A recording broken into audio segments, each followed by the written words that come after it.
Le péché et l'enfer. Jésus, mes enfants chéris, me voici. Je vous écris une lettre pleine d'amour. Elle vous vient du ciel, elle vous vient de mon cœur brûlant d'amour. Même s'il se voit toujours, ceux qui s'aiment désirent s'écrire, car les pensées fixées sur le papier répondent mieux aux besoins et aux désirs humains. Quant à celui qui reçoit la lettre, il la lit et la relit. Et s'il aime vraiment celui qui l'a envoyée, il la conserve comme une précieuse relique.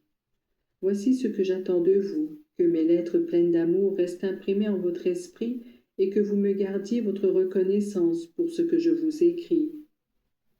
Eh bien, enfants de mon cœur, en cette nuit où par une délicatesse pensée d'amour vous vous êtes réunis pour réparer les péchés du carnaval, je veux vous faire voir de façon très restreinte, car il ne vous serait pas possible de vous le présenter entièrement, de façon très restreinte, dis-je. Je veux vous faire voir la laideur du péché. Voilà pourquoi je vous présente 3 tableaux qu'avec l'aide de votre foi et de votre intelligence, vous pourrez admirer. Voici le premier. Je me présente à vous dans l'état même où m'a réduit le péché. Mon corps est comme un nid d'abeilles, tant les coups de fouet et les chutes l'ont horriblement déchiré. Voyez-moi ruisselant de sang, la couronne d'épines sur la tête, tout couvert de crachats, blessé, sali. Voyez-moi les mains, les pieds et le côté traversés d'horribles blessures.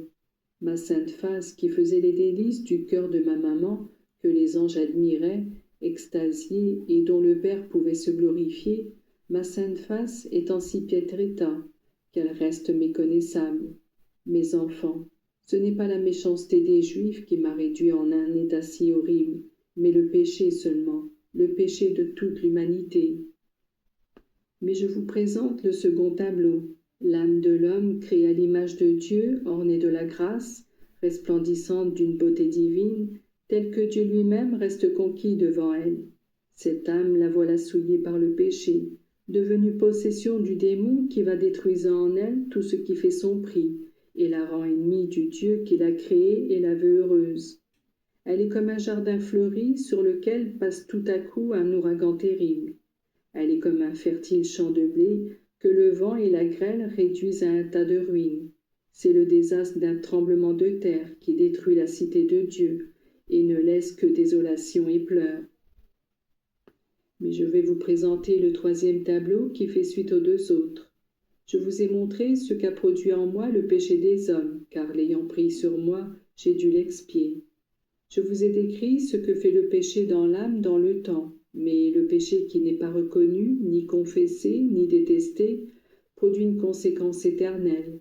Éternelle, vous dis-je, mes enfants, et il ne peut en être autrement, même si les hommes doutent de ma bonté, parce que j'assignerai un châtiment éternel aux impénitents, et ce sera quelque chose de vraiment horrible.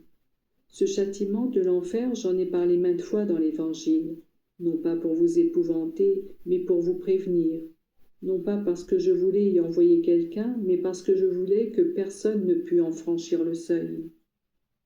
Sachez, mes chers enfants, que je referai la montée au calvaire, que je me laisserai flageller et crucifier de nouveau, ne serait-ce que pour éviter qu'une seule âme ne tombe en ce lieu de souffrance, dépourvue d'espérance et d'amour. Mais lorsque les menaces, les avertissements et l'amour ne font pas cesser la haine de Dieu, créateur des âmes, c'est lui qui sera obligé de maintenir ses promesses et de mettre en œuvre sa justice. Je vous ai dit tout cela pour que vous sachiez combien sont méritoires votre sacrifice et votre prière de réparation, et comment vous devez sortir de ce lieu avec une ferme détermination qui vous fortifie contre toute tentation, toute leurre, contre vous-même et le monde, afin de vous élever tels des géants dans la vertu, et de ne pas vous laisser prendre dans les filets du péché. Quand vous vous croirez sur le point de succomber par la suite de votre faiblesse, levez les yeux vers un crucifix et dites-vous « Je ne veux pas être un bourreau de mon Seigneur ».